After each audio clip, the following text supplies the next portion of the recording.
Assalamualaikum warahmatullahi wabarakatuh. Perkenalkan, nama saya Chelsea England dengan NIM 240750002 pada mata kuliah pengantar coding bersama dosen pengampu Bapak I. Permana STMT. Kali ini saya akan menjelaskan mengenai struktur flow control algoritma. Sebelumnya saya akan menjelaskan apa itu flow control. Flow control atau kita sebut sebagai alur kendali adalah cara untuk menentukan urutan eksekusi dari instruksi dalam algoritma atau program.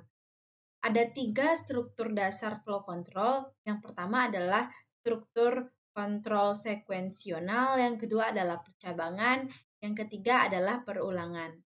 Nah, pada struktur urutan atau sequence itu ada instruksi dijalankan berurutan dari atas ke bawah. Nah, sequence sendiri memiliki ciri-ciri tidak ada percabangan atau perulangan. Yang kedua, langkah demi langkah. Nah, di sini ada beberapa ada contoh yang saya sudah tuliskan. Contohnya adalah X sama dengan 5, variabel Y sama dengan 10, Z sama dengan X tambah Y, berarti printnya adalah print Z. Selanjutnya adalah struktur percabangan. Struktur percabangan ini digunakan saat algoritma perlu mengambil keputusan berdasarkan kondisi tertentu. Ciri-cirinya adalah, pertama, memilih satu dari beberapa jalur. Yang kedua, menggunakan kondisi logika atau true or false. Nah, ini contohnya. Di sini if nilainya lebih dari 75. Nah, printnya dalam tanda kurung kutip lulus, else-nya adalah print dalam kutip tidak lulus. Nah, jadi outputnya di sini adalah lulus karena dia nilainya lebih dari 75. Nah, yang ketiga adalah struktur perulangan. Struktur perulangan ini memungkinkan pengulangan instruksi sebanyak beberapa kali selama kondisi masih terpenuhi. Nah, ciri-cirinya itu yang pertama efisien untuk proses berulang, yang kedua bisa menggunakan for, while, atau do while tergantung bahasa pemrogramannya. Nah, ini contohnya. Range 5, print dalam kurung ulang ke strip, i. Nah, outputnya di sini adalah dengan bahasa Python. Ulang ke 0, ulang ke 1, dan seterusnya. Nah, ini contoh while.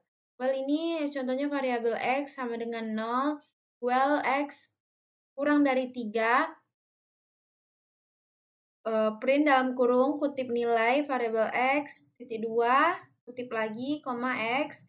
Nah, X ditambah sama dengan 1. Nah, outputnya adalah nilai X 0, nilai X 1, nilai X 2 gitu. Baik, kesimpulannya adalah di sini ada struktur kontrol, fungsi, dan ciri utamanya. Ini ada perbedaan dari 3 struktur yang sudah dijelaskan tadi. Dan pada intinya adalah kalau sekuensial itu fungsinya menjalankan perintah berurutan. Sedangkan percabangan itu fungsinya memilih aksi berdasarkan kondisi. Kalau perulangan itu mengulang perintah. Nah, kalau untuk ciri-ciri utamanya dari sekuensial ini, dia tanpa kondisi atau pengulangan. Sedangkan percabangan ini menggunakan if atau switch.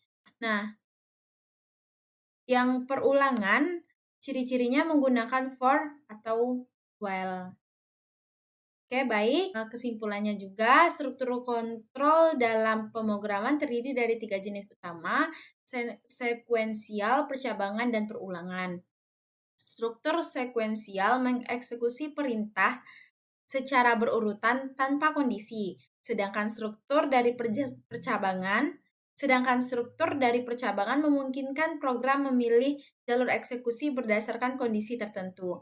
Nah, dan struktur perulangan digunakan untuk mengulang perintah selama kondisi masih terpenuhi. Ketiganya sangat penting dan membentuk logika program yang efisien dan dinamis. Baiklah, mungkin itu sekian penjelasan dari saya, kesimpulan dari pertemuan 6.